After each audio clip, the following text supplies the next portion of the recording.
Yes students, आज हम अपनी नेक्स्ट वीडियो लेके आए हैं class 12th physics unit second. देखिए स्टूडेंट्स, जो हमारी पिछली वीडियो थी उसके अंदर हम पोटेंशियोमीटर एंड इट्स एप्लीकेशन पढ़ रहे थे, जिसके अंदर हमने एक एप्लीकेशन को पढ़ा कि किस प्रकार से हम पोटेंशियोमीटर का यूज़ करके पोटेंशियल डिफरेंस मेजर कर सकते हैं। ठीक है, तो आपने देखा कि पोटेंशियोमीटर है वो एक्यूरेटली पोटेंशियल डिफरेंस मेजर करता है, क्योंकि पोटेंशियोमीटर का जो प्रिंसिपल है, fall in potential across any portion of wire is directly proportional to length of that portion. ठीक है, उसका यूज़ करके हम पोटेंशियल डिफरेंस है वो फाइंड आउट कर सकते हैं। तो आइए स्टूडेंट्स, अपनी इस वीडियो के अंदर हम नेक्स्ट एप्लीकेशन लेते हैं। ठीक है, कि हमारे पास दो सेल हैं, तो उनका ईएमएफ हम कैसे कंपेयर कर सकते हैं पोटेंशियोमीटर का यूज़ करके। तो आइए शुरू करते हैं। देखिए student, comparison of EMF of two cells using potentiometer.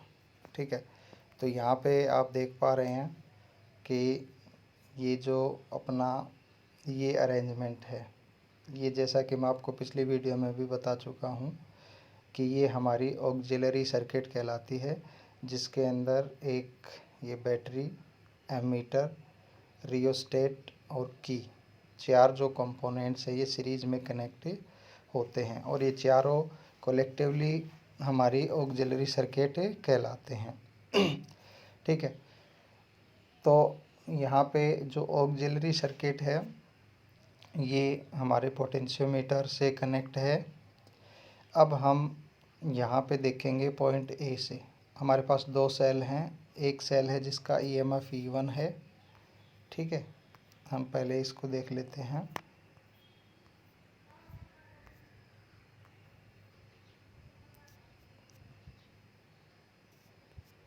ये देखिए, हमारे पास एक सेल है जिसका ईएमएफ E1 है, एक सेकंड सेल है जिसका ईएमएफ E2 है।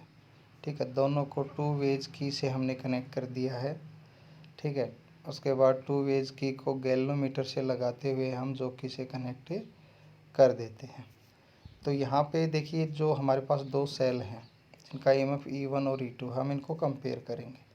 ठीक है, तो जो टू वे की है इसके अंदर एक बार आप 1 और 3 के बीच में की इंसर्ट करोगे तो पहली वाली सेल है वो कनेक्ट हो जाएगी, और फिर आप जोकी को जब वायर के ऊपर ऐसे रब करोगे तो यहाँ मान लीजिए J1 पॉइंट है, यहाँ पे आपका गैल्वेनोमीटर 0 डिफ्लेक्शन दिखाता है।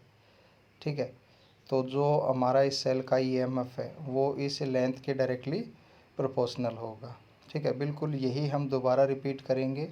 हम अब 1 और 3 से प्लग आउट करके की को 3 और 2 के बीच में डालेंगे। जब यहाँ डालते हैं तो अब हमारी E1 है वो डिस्कनेक्ट हो जाती है, E2 है वो कनेक्ट हो जाती है। ठीक है, E2 कनेक्ट हो गई। अब गैल्वेनोमीटर के थ्रू हमारी जो की है, यहाँ पे आप देख पा रहे हैं लग रही है। ठीक है, तो यहाँ J2 पर जब गैल्वेनोमीटर 0 डिफ्लेक्शन दिखाता है तो उस समय जो हमारी सेल का ईएमएफ है E2, that is directly proportional to length. ठीक है, तो फिर दोनों को हम कंपेयर करेंगे, तो इससे हमारा सेल का ईएमएफ है वो कंपेयर हो जाएगा। तो आइए देखते हैं। यहाँ पे देखिए, सबसे पहले तो हमारी एक बैटरी है जिसका ईएमएफ E है। ठीक है, connected between end A and B of the potentiometer wire with rheostat RH, ammeter A1 and key K in series. ठीक है, और this circuit is called an auxiliary circuit. ये हमारी ऑक्सिलरी सर्किट कहलाती है। अब जिन दो सेल्स का ईएमएफ हमें कंपेयर करना है E1 E2। ठीक है, तो ये दोनों हमारी टू वेज की और गैल्वेनोमीटर और जोकी के थ्रू जुड़ी हुई होती हैं। ठीक है, जैसा कि आप डायग्राम में देख पा रहे हैं। तो देखिए, सबसे पहले हम क्या करते हैं, क्लोज की के, जो हमारी ऑक्सिलरी सर्किट में की के है उसको क्लोज करते हैं and adjust a suitable constant current in the potentiometer wire with the help of rheostat. और हम जो रियोस्टेट है उसकी वैल्यू इस प्रकार एडजस्ट करते हैं कि पोटेंशियोमीटर में कांस्टेंट करंट फ्लो करे। ठीक है, क्योंकि रियोस्टेट है वो एक वेरिएबल रेजिस्टेंस होता है, हम उसको वेरी कर सकते हैं। तो जब इसको वेरी करते हैं तो हमारी वायर में कांस्टेंट करंट फ्लो करता है। जैसे कि मान लीजिए टाइम बढ़ने के साथ साथ वायर हैं वो हीट होती हैं तो रेजिस्टेंस बढ़ता है, तो हम रियोस्टेट में उस बढ़े हुए रेजिस्टेंस को कम कर सकते हैं। ठीक है, तो रियोस्टेट हमारी हेल्प करता है कि पोटेंशियोमीटर वायर के अंदर कांस्टेंट करंट है वो फ्लो करे। ठीक है, अब सबसे पहले आप क्या करेंगे, insert the plug in the gap between terminals 1 and 3 of the two way की। जो हमारा गैप है 1 और 3 उसके बीच में हम की इंसर्ट करते हैं, तो जो सेल जिसका EMF E1 है वो सर्किट में कनेक्ट हो जाती है। अब हम adjust the position of jockey on potentiometer wire. अब जॉकी को रब करेंगे, तो मान लीजिए AJ1 जो L1 के बराबर है, वहाँ पे गैल्वोमीटर जीरो डिफ्लेक्शन दिखाता है। तो as the galvanometer is showing no deflection, therefore there is no circuit, no current in the arm AE1J1। ठीक है, जो AE1J1 में कोई करंट फ्लो नहीं कर रहा है, तो उस केस में आपका क्या होता है कि potential of positive terminal of cell is equal to potential of the point A and the potential of the negative terminal of cell is equal to potential on the point J1। ठीक है, तो overall आप ये कहेंगे जब galvanometer zero deflection दिखाएगा तो इसका मतलब जो सेल है उसका सारा EMF ड्रॉप हो गया, और जो ड्रॉप हुआ है वो ही हमारी लेंथ के इक्विवेलेंट होता है। तो यहाँ पे E1 हो जाएगा, E1 directly proportional to L1, और जो प्रोपोर्शनलिटी का साइन हटाओगे तो K आ जाएगा। तो हमारी इक्वेशन बन गई first, E1 is equal to KL1। यहाँ पे K हमारा पोटेंशियल ग्रेडियंट होता है, ये आप लोगों ने पहले पढ़ लिया है। अब बिल्कुल ऐसे ही हम क्या करेंगे, अब हम now remove the plug from the gap between 1 and 3। 1 और 3 है उसमें से प्लग को निकालेंगे, and insert the same in gap between 2 and 3 of two ways key. और हम जो प्लग है वो 2 और 3 के बीच में इंसर्ट कर देंगे। अब क्या होगा, जो 2 वे की है, so that cell of EMF E2 come into the circuit. अब E1 का कनेक्शन हट जाएगा और E2 कनेक्ट हो जाएगी। ठीक है, अब बिल्कुल वैसे ही करोगे, A पॉइंट से जॉकी को रब करना शुरू करोगे तो आप देखोगे कि J2 पॉइंट के ऊपर हमारा गैल्वेनोमीटर जीरो डिफ्लेक्शन दिखा रहा है। इसका मतलब कि जो सेल का पोटेंशियल है E2 वो ड्रॉप हो गया है। ठीक है, और ड्रॉपिंग पोटेंशियल किसके बराबर होता है, लेंथ ऑफ दैट पोर्शन। तो AJ2 हमने L2 ले लिया, तो यहाँ पे E2 directly proportional to L2। Proportionality का साइन हटाओगे तो हमारा E2 हो जाएगा KL2। देखिए स्टूडेंट, इसमें क्या होता है, जैसे मान लीजिए ये आपकी सेल है, इसका EMF E1, ये आपकी पोटेंशियोमीटर वायर है। ठीक है, ये वायर हो गई। ठीक, अब मान लीजिए आप यहाँ से क्या करते हो, यहाँ पे गैल्वेनोमीटर लगा दिया और यहाँ पे ये जो कि J लगा दिया। ठीक, ऐसे करते हैं, देखिए मैं आपको बताता हूँ। जैसे ये वायर है, ये आपकी सेल है, ये गैल्वेनोमीटर है, और यहाँ जोकी है। अब जोकी को आप यहाँ से रब करना शुरू करोगे ऐसे। ठीक है, तो ये जो वायर होती है एक प्रकार का रेजिस्टेंस ही होती है, क्योंकि ये रेजिस्टेंस वायर होती है। तो जब आप जोकी को रब करोगे तो रेजिस्टेंस बढ़ता जाएगा तो ड्रॉप भी बढ़ता जाएगा। और मान लीजिए यहाँ इस पॉइंट पे आके आपका गैल्वेनोमीटर जीरो डिफ्लेक्शन दिखा रहा है। ठीक है, इसका मतलब कोई करंट नहीं है। ठीक है, कोई करंट नहीं है, तो मान लीजिए ये लेंथ आपने L1 ले ली, तो जो इस सेल का जो EMF था, मान लीजिए E1, वो इस लेंथ के अक्रॉस ड्रॉप हो गया। और यही हमारा पोटेंशियोमीटर वायर का प्रिंसिपल है, E1 directly proportional to L1। ठीक है, अब प्रोपोर्शनलिटी का साइन हटाओगे तो ये हो जाएगा E1 KL1। ठीक है, तो सिंपल ऐसे ही है, एक बार E1 को कनेक्ट करके ऐसे निकालेंगे और एक बार E2 को। ठीक है, अब दोनों इक्वेशन को हम डिवाइड करेंगे, डिवाइडिंग 12/13, तो हमारा E1 अपॉन E2 क्या हो जाएगा, L1 अपॉन L2। ठीक है, तो इस प्रकार से हम पोटेंशियोमीटर की सहायता से जो वायर से उनका EMF है वो कंपेयर कर सकते हैं। तो ये इसकी हो गई सेकंड एप्लीकेशन। इसको करने जब हम इसको करते हैं तो हमें क्या क्या सावधानियां बरतनी चाहिए, प्रिकॉशंस क्या क्या लेने चाहिए। तो देखिए, the current in the potentiometer wire from drawing cell E must be keep constant during experiment. देखिए, जो हमारे मेन जो ऑक्सिलरी सर्किट में जो सेल है जिसका ईएमएफ ई है, ठीक है, वो आपको पोटेंशियोमीटर में जो हमारा करंट फ्लो कर रहा है वो इस सेल से कांस्टेंट करंट फ्लो करना चाहिए। मीन्स से जो आप लोगों ने बैटरी लगाई ऑक्सिलरी सर्किट में, तो उसमें से कांस्टेंट करंट पोटेंशियोमीटर वायर में फ्लो करना चाहिए।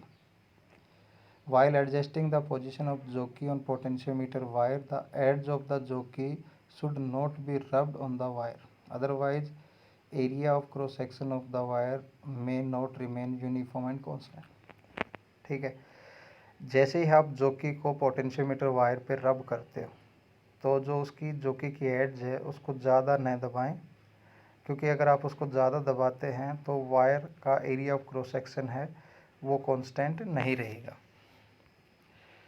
The current in the potentiometer wire from drawing cell should not be passed continuously for long time, as this would cause heating effect resulting in the change in resistance of the wire.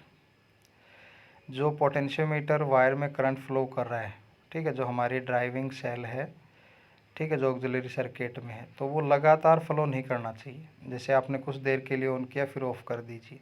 अगर continue current flow करेगा तो wire है वो गर्म हो जाएगी और गर्म होने से रेजिस्टेंस है वो वेरी कर जाएगा। ठीक है। For the positive terminal of the cell, एक तो हमारी जो ऑक्सिलरी सर्किट में है और दो सेल जिनका हम ईएमएफ कंपेयर कर रहे हैं E1 एंड E2, ठीक है, are to be connected at 0 and A of the potentiometer wire, otherwise null point will not be obtained on the potentiometer wire. All length are measured from this end. ठीक है, आप यहाँ पे देख पा रहे हैं जो आपका ये डायग्राम है, यहाँ पे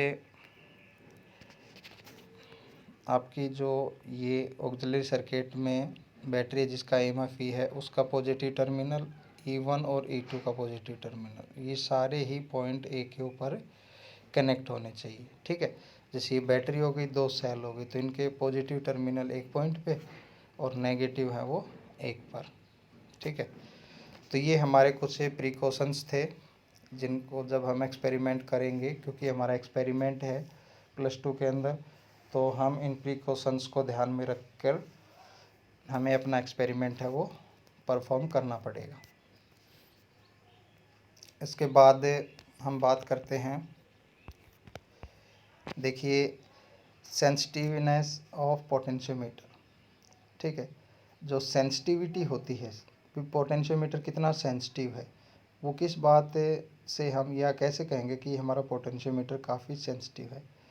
तो sensitiveness of potentiometer means the smallest potential difference that can be measured with its help. ठीक है, अगर कोई पोटेंशियोमीटर काफ़ी सेंसिटिव है तो हम कह सकते हैं कि वो पोटेंशियोमीटर कम से कम पोटेंशियल डिफरेंस को भी मेजर कर सकता है। ठीक है, the sensitiveness of potentiometer can be increased by decrease it potential gradient. ठीक है, अब जो सेंसिटिविटी है पोटेंशियोमीटर की, आप उसको बढ़ा सकते हैं। ठीक है, क्या कैसे, पोटेंशियल ग्रेडियंट है उसको कम करके, इसके अलावा by increasing the length of the potentiometer wire, potentiometer wire उसकी लेंथ बढ़ाकर। ठीक है, if the potentiometer wire is to be fix length, अगर मान लीजिए पोटेंशियोमीटर वायर की आप लेंथ फिक्स कर देते हैं तो the potential gradient can be decrease by reducing the current in the potentiometer wire circuit by increasing the resistance. जैसे मान लीजिए आप है ना, दो तरीके से पोटेंशियोमीटर की सेंसिटिविटी बढ़ा सकते हैं, एक तो पोटेंशियल ग्रेडियंट को कम करके और एक पोटेंशियोमीटर वायर की लेंथ को बढ़ाकर। ठीक है, अगर बाय द वे आप पोटेंशियोमीटर वायर की लेंथ को फिक्स लेते हैं, ठीक है, तो आपको पोटेंशियल ग्रेडियंट उसको घटाना पड़ेगा, और उसको घटाने के लिए आपको क्या करना पड़ेगा। ठीक है, decrease by reducing the current, आपको जो पोटेंशियोमीटर है उसके अंदर जो करंट फ्लो कर रहा है उसको कम करना पड़ेगा। ठीक है, जिससे आपका रेजिस्टेंस है वो बढ़ जाएगा और ये आप कैसे कर सकते हैं, with the help of rheostat. Overall आप ये कह सकते हैं अगर लेंथ को कांस्टेंट रखना चाहते हैं तो आपको पोटेंशियल ग्रेडियंट घटाना पड़ेगा, और उसको घटाने के लिए आपको रेजिस्टेंस कम करना आपको करंट है वो कम करना पड़ेगा। और जब करंट कम होगा तो पोटेंशियोमीटर वायर का तो उसका रेजिस्टेंस बढ़ जाएगा। ठीक है, तो रेजिस्टेंस बढ़ने पर हम कह सकते हैं कि रेजिस्टेंस बढ़ने पर हमारा पोटेंशियल ग्रेडियंट है वो कम हो जाता है। तो ये सेंसिटिवनेस ऑफ पोटेंशियोमीटर से रिलेटेड पॉइंट है, काफ़ी इम्पोर्टेंट है। ठीक है, एग्ज़ाम में काफ़ी पूछे जाते हैं, तो ये आपको हमेशा याद रखने चाहिए। उसके बाद एक छोटा सा आता है हमारा difference between potentiometer and voltmeter. Voltmeter और पोटेंशियोमीटर में क्या डिफरेंस है, ये भी काफ़ी इम्पोर्टेंट क्वेश्चन है। तो देखिए, it measures the EMF of a cell very accurately. Potentiometer है वो सेल का ईएमएफ है वो बिल्कुल आप कह सकते हैं एक्यूरेटली मेजर करता है। It measure the EMF of the cell approximately, जबकि वोल्टमीटर है वो अप्रोक्सीमेटली वोल्टेज मेजर करता है। While measuring EMF it does not draw any current from the source of known EMF. जब हम ईएमएफ मेजर करते हैं, ठीक है, तो ये सर्किट है किसी प्रकार का कोई करंट ड्रा नहीं करती है। ठीक है, जबकि while measuring EMF it drawn some current from the source of EMF. जबकि वोल्टमीटर से जब हम ईएमएफ मेजर करते हैं तो ये सोर्स से कुछ ना कुछ करंट ड्रान कर लेती है, जिससे थोड़ी सी वेरिएशन आ जाती है। While measuring EMF the resistance of the potentiometer become infinite. ठीक है, या इन्फिनिटी कह सकते हैं हम, कि जब आप ईएमएफ मेजर करते हैं पोटेंशियोमीटर की सहायता से तो जो रेजिस्टेंस है पोटेंशियोमीटर वायर का वो बिकम इन्फिनिटी हो जाता है, इनफाइनाइट हो जाता है, काफ़ी बढ़ जाता है। While measuring EMF of the resistance voltmeter high but finite. ठीक है, जबकि हम वोल्टमीटर से जब ईएमएफ मेजर करते हैं तो रेजिस्टेंस वो ज़्यादा तो होता है लेकिन वो फाइनाइट होता है। इट सेंसिटिविटी इज़ हाई, इसकी सेंसिटिविटी हाई होती है, तो इट्स सेंसिटिविटी इज़ लो, इसकी सेंसिटिविटी लो होती है। It is based on null deflection method. जो पोटेंशियोमीटर है वो नल मेथड डिफ्लेक्शन पे काम करता है। नल डिफ्लेक्शन मतलब जब गैल्वेनोमीटर जीरो डिफ्लेक्शन दिखाता है तो हम पोटेंशियोमीटर का प्रिंसिपल यूज करते हैं। It is based on the deflection method, जबकि ये डिफ्लेक्शन मेथड पर काम करता है। It can be use for various purposes, इसको हम बहुत से पर्पजेज के लिए यूज कर सकते हैं, जैसे दो सेल्स का ईएमएफ कंपेयर कर सकते हैं, पोटेंशियल डिफरेंस निकाल सकते हैं, इंटरनल रेजिस्टेंस निकाल सकते हैं। जबकि voltmeter it can be use only to measure EMF और पोटेंशियल डिफरेंस, जबकि वोल्टमीटर से केवल हम एक ही काम कर सकते हैं, ईएमएफ या पोटेंशियल डिफरेंस है उसको मेजर कर सकते हैं।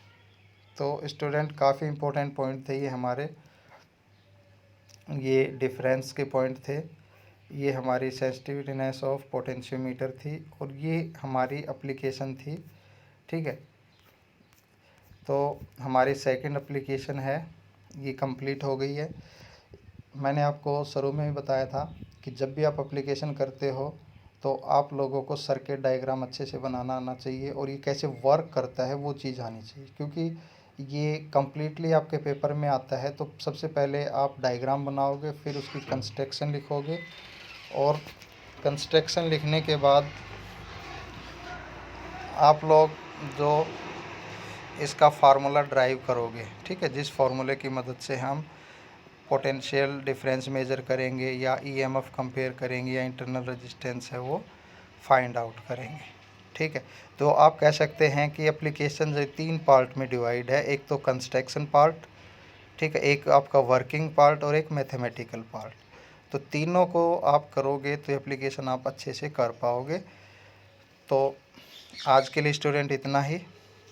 नेक्स्ट वीडियो में इसकी जो लास्ट एप्लीकेशन है to find out internal resistance using potentiometer, उसके साथ हम हाजिर होंगे। तो वीडियो को लाइक करें, शेयर करें। अभी तक अगर आप लोगों ने हमारा चैनल सब्सक्राइब नहीं किया है तो इसको सब्सक्राइब करें। Thank you.